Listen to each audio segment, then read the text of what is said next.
Hi everyone. In this video lesson, we are going to discuss sixth model from the topic percentages, which is based on elections. So elections ki base cheskuni questions vaste vatni ela solve cheyalo manam ee video lo discuss cheddam. Idu oka question aithe. Let's understand this question first. In an election between two candidates A and B, ఇద్దరు candidates మధ్యలో election జరిగింది. Two candidates names ఇచ్చాడు, A ఒకడు B ఒకడు అని. A got 54% of the total votes polled. మొత్తం poll అయిన ఓట్స్లో ఏకి 54% వచ్చింది. And won the election with a majority of 5120. So ఇద్దరు కంటెస్టెంట్సే ఉన్నారు, ఒకడికి 54% వచ్చింది. సో 54% వచ్చిన వాడు గెలిచాడు. వీడికి వచ్చిన ఓట్స్ మెజారిటీ 5120. అంటే ఏకి రెండో క్యాండిడేట్కి డిఫరెన్స్ అదే కదా మెజారిటీ అంటే 5120 ఓట్స్ వచ్చాయి. అయితే మనల్ని అడుగుతున్న క్వశ్చన్ ఏంటి, అసలు మొత్తం మీద పడిన ఓట్లు ఎన్ని, సో ఎన్ని ఓట్స్ పోల్ అయ్యాయి అనేది. పర్సంటేజెస్ ప్రకారం మొత్తం ఓట్స్ మనం 100% అని కన్సిడర్ చేయాలి.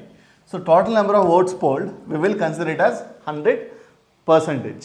సో ఈ 100%లో ఇద్దరు కంటెస్టెంట్స్ ఉన్నప్పుడు ఏ ఒకడు బి ఒకడు అయితే ఏకి 54% వచ్చి ఉంటే బీకి ఎంత రావాలి, మిగిలినవన్నీ బీకే కదా.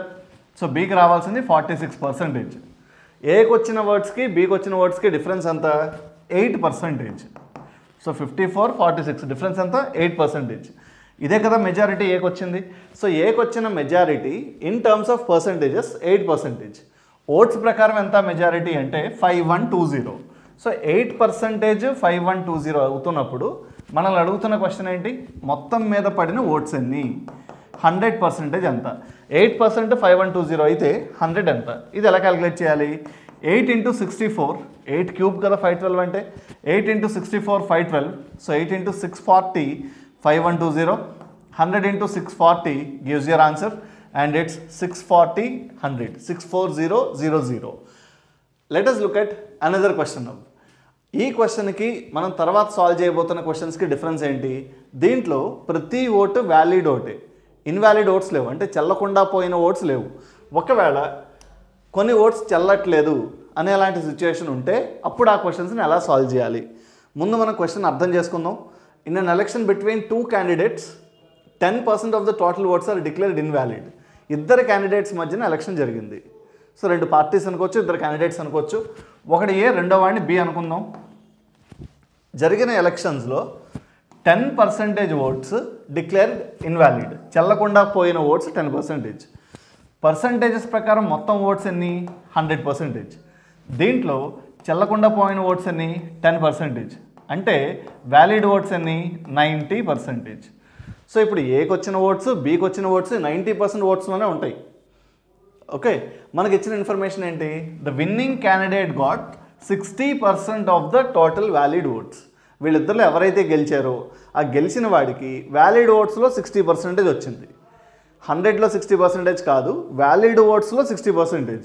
ఇక్కడ వ్యాలిడ్ ఓట్స్ అన్ని 90. ఈ 90%లో 60%. సో 90%లో 60% అంటే 54%. సో 90%లో 60%, 90 × 60/100 which gives you 54. So A గెలిచాడు అనుకుందాం, ఏకి 54% ఓట్స్ వస్తే ఏకి బీకి కలిపి వచ్చిన votes sum of these two 90 అవ్వాలి కదా, అవే కదా వ్యాలిడ్ ఓట్స్. సో ఏకి 54 అయితే బీకి ఎన్ని వచ్చినట్టు, 36% వచ్చినట్టు. అడుగుతున్న క్వశ్చన్ ఏంటి, if the total votes polled are 50,000, find the number of valid votes polled for the winning candidate. మొత్తం మీద ఓట్స్ అంటే 100%, టోటల్ నెంబర్ ఆఫ్ ఓట్స్ అంటే 100%. Total number of valid votes అంటున్నాడా, total number of votes polled అంటున్నాడా. Total number of valid votes అని కనుక అనుంటే నేను 90%ని కన్సిడర్ చేసి ఉండేవాడిని. ఇచ్చిందేంటి information, total number of votes polled, మొత్తం మీద పడిన ఓట్లు. ఓకే, సో మొత్తం మీద పడిన ఓట్లు అంటే 100%. దీంట్లో వ్యాలిడ్ ఓట్స్ ఉంటాయి, ఇన్వాలిడ్ ఓట్స్ కూడా ఉంటాయి, రెండూ కలిపి అనమాట. సో మొత్తం ఓట్స్ 100%. దేనికి ఈక్వల్ అది, 50,000కి ఈక్వల్. సో 100% 50,000 అయినప్పుడు గెలిచిన క్యాండిడేట్కి వచ్చిన వ్యాలిడ్ ఓట్స్ అన్ని, గెలిచిన క్యాండిడేట్స్కి 54% ఓట్స్ వచ్చాయి. సో ఈ 54% ఎంత, సో 100 × 50 ఈజ్ 50,000. సో మొత్తం ఓట్స్ అన్ని 50,000 కదా, yes, it's not 5 lakhs, 50,000. So 54 into 50, 54 into 50 is 27,000. Now let us look at the next question. Let us move on to the next one. In an election, total number of voters are 1 lakh. So ఒక ఎలక్షన్లో మొత్తం voters 1 lakh అంటున్నాడు. అయితే 1/4 of the voters did not caste their vote. మొత్తం ఓటర్స్లో 1/4 members అసలు vote వేయలేదు. మొత్తం voters ఎంతమంది? 1,00,000 మంది. ఈ 1,00,000 మందిలో 1/4 ఓట్లు వేయలేదు. 1,00,000లో 1/4 అంటే ఎంత? 25. 25,000 మెంబర్స్ ఓటు వేయలేదు. సో 1,00,000లోంచి వీళ్ళు ఓటు వేయలేదు కాబట్టి ఓట్లు వేసిన వాళ్ళు ఎంతమంది? 75,000 మంది. సో 75,000 మంది ఓట్లు వేశారు. వీళ్ళలో 20% of the votes are invalid. So 75,000 మంది ఓట్లు వేశారు. వీటిల్లో అంటే 75,000 ఓట్లు పడాలి. ఈ ఓట్లలో 20% ఇన్వాలిడ్, చెల్లకుండా పోయిన ఓట్స్ 20%. సో 75,000లో 10% అంటే ఎంత? 7,500. 20% అంటే ఎంత? దానికి ఇంటూ 2. సో 10% 7,500 అయితే 10 into 2 20. So 7,500 into 2 15,000. ఈ 15,000 ఏంటి? చెల్లకుండా పోయిన ఓట్లు. సో ఈ 75,000లో 15,000 ఓట్లు చెల్లకుండా పోతే పనికొచ్చే ఓట్స్ అన్ని 60,000. ఇవే మొత్తం వ్యాలిడ్ ఓట్స్. మనకి ఇచ్చిన ఇన్ఫర్మేషన్ ఏంటి? If the winner gets 3,000 votes more than that of loser. So విన్నర్కి లూజర్ కన్నా 3,000 ఓట్లు ఎక్కువ వచ్చి ఉంటాయి. సో ఇద్దరు క్యాండిడేట్స్ అన్నాడు కదా, ఏ అండ్ బి. సో దీంట్లో ఏకి బికి సమ్ ఎంత? 60,000. ఇది టోటల్ నెంబర్ ఆఫ్ ఓట్స్. ఏకి బికి డిఫరెన్స్ ఎంత? ఒకవేళ ఏ అనేవాడు గెలిచాడు అనుకుందాం, అప్పుడు ఏకి బికి డిఫరెన్స్ ఎంత? 3,000. దీన్ని బట్టి మనకి ఎవరి ఓట్స్ కావాలి? విన్నర్వా లూజర్వా? సో ఈ కాంటెక్స్లో విన్నర్ అంటే ఏకి ఎక్కువ ఓట్లు వచ్చాయని మనం అజ్యూమ్ చేసుకున్నాం కాబట్టి A winner, B loser. So total number of votes received by the loser. లూజర్కి వచ్చిన ఓట్స్ అన్ని. లూజర్ అంటే ఈ కాంటెక్స్లో బి. సో ఈ రెండు ఈక్వేషన్స్లో బి ఉండి ఏ క్యాన్సిల్ అవ్వాలంటే ఈ సెకండ్ ఈక్వేషన్ని మైనస్తో మల్టిప్లై చేద్దాం. అప్పుడు -a + b -3,000. సో ఫస్ట్ ఈక్వేషన్లోంచి సెకండ్ ఈక్వేషన్. సో ఇప్పుడు ఈ రెండు యాడ్ చేస్తాయి. a - a 0, b + b 2b, that equals 60,000 - 3,000 57,000. 2b 57,000 అయితే b ఎంత? So 28,500 and it's option A. Clear? Let us discuss this again. మొత్తం ఓట్స్ 1 lakh. ఆ 1 lakhలో 1/4 ఓట్లు వేయలేదు. అంటే 25,000 మంది ఓటు వేయట్లేదు. సో 25,000 మంది ఓట్లు వేయలేదు కాబట్టి ఎంతమంది ఓట్లు వేసినట్టు? 75,000 మంది ఓట్లు వేశారు. ఈ వేసిన 75,000 మందిలో కూడా 20% ఓట్లు చెల్లకుండా పోయాయి, ఇన్వాలిడ్ అంటున్నాడు. సో 75,000లో 20% అంటే 15,000. ఈ 15,000 ఓట్స్ తీసేస్తే, చెల్లకుండా పోయాయి కాబట్టి పనికిరాని ఓట్లు ఇవి తీసేస్తే మిగిలింది 60,000. అంటే ఇద్దరు కంటెస్టెంట్స్ ఉన్నప్పుడు వాళ్ళిద్దరు ఓట్స్ కలిపి 60,000.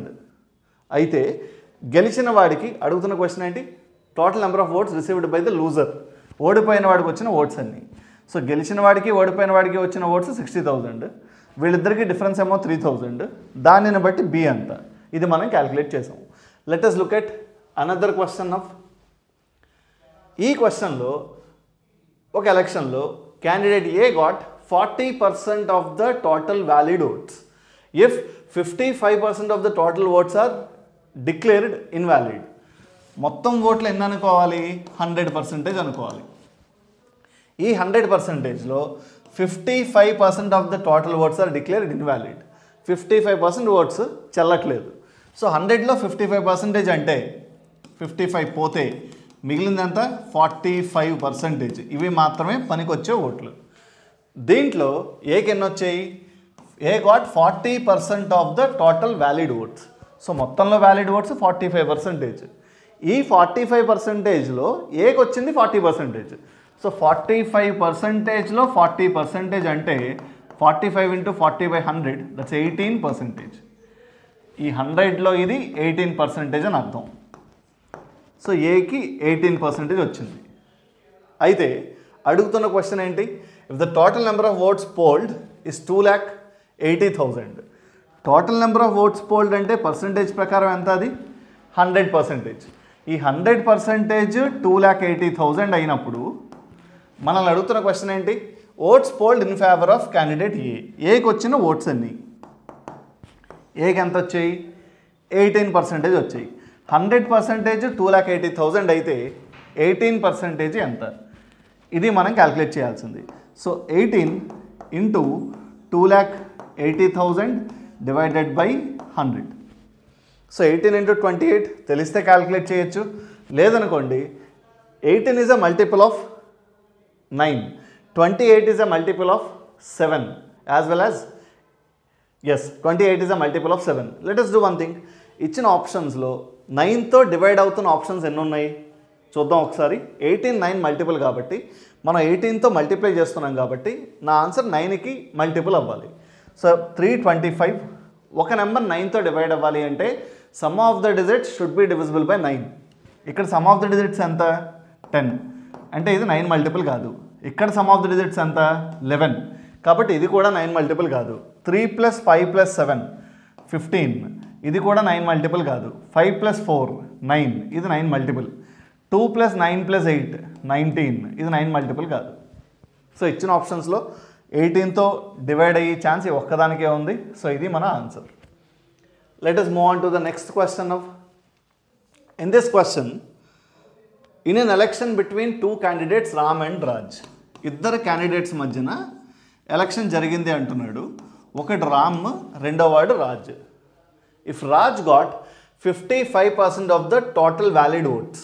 వ్యాలిడ్ ఓట్స్లో రాజ్కి వచ్చింది 55%. ఓకే, అంటే మిగిలినంతా ఎవరికి రావాలి? రామ్కే రావాలి. అంటే రామ్కి ఎంత రావాలి? 45% ఆఫ్ ద వ్యాలిడ్ ఓట్స్. మొత్తం ఓట్స్లో కాదు, ఇది వ్యాలిడ్ ఓట్స్లో. అయితే total valid votes are of the total valid votes and 20% of the total votes are declared invalid. మొత్తం ఓట్స్లో 20% ఇన్వాలిడ్, చెల్లకుండా పోయినవి 20% అయితే పనికొచ్చే ఓట్స్ అన్ని 80%. ఈ 80% మాత్రమే పనిచేసే ఓట్లు. రాజ్కి ఎన్ని వచ్చాయి? దీంట్లో 55% వచ్చింది. 80లో 55% ఎలా క్యాలిక్యులేట్ చేయాలి? 55% ఈజ్ నథింగ్ బట్ 50% + 5%. 80లో 50% అంటే ఎంత? 40. 40 అయితే 5 ఎంత అవ్వాలి? 4 అవ్వాలి. దీంట్లో 10%ఏ కదా ఇది, కాబట్టి దీంట్లో ఇది 10% అవ్వాలి. సో 40 + 4 ఎంత? 44. అంటే నేను ఇప్పుడు ఈ 100లో లెక్క పెడితే రాజుకు వచ్చిన ఓట్లు 44%. ఈ 55% ఏమో 80లో, 100లో లెక్క పెడితే 44 అయ్యింది. సో 44 రాజుకు వస్తాయి.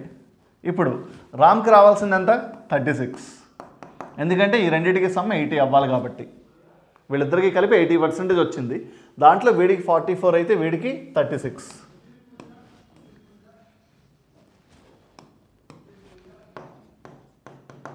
Then if the total number of votes are 6,000, 100% 6,000 అయితే total number of votes are 6,000, then how many valid votes did Ram get? రామ్కి వచ్చిన ఓట్స్ అన్ని 36% ఎంత? సో 100% 6,000 అంటే 100 × 60 is 6,000. 36 × 60, 6 square × 6 is 6 cube, 2160, and it's option D. So this is how we solve these questions. So that's all in this lesson. Hope you guys learned this. Thank you so much. And if you guys have any queries, you guys can write it in the comment section. Thank you.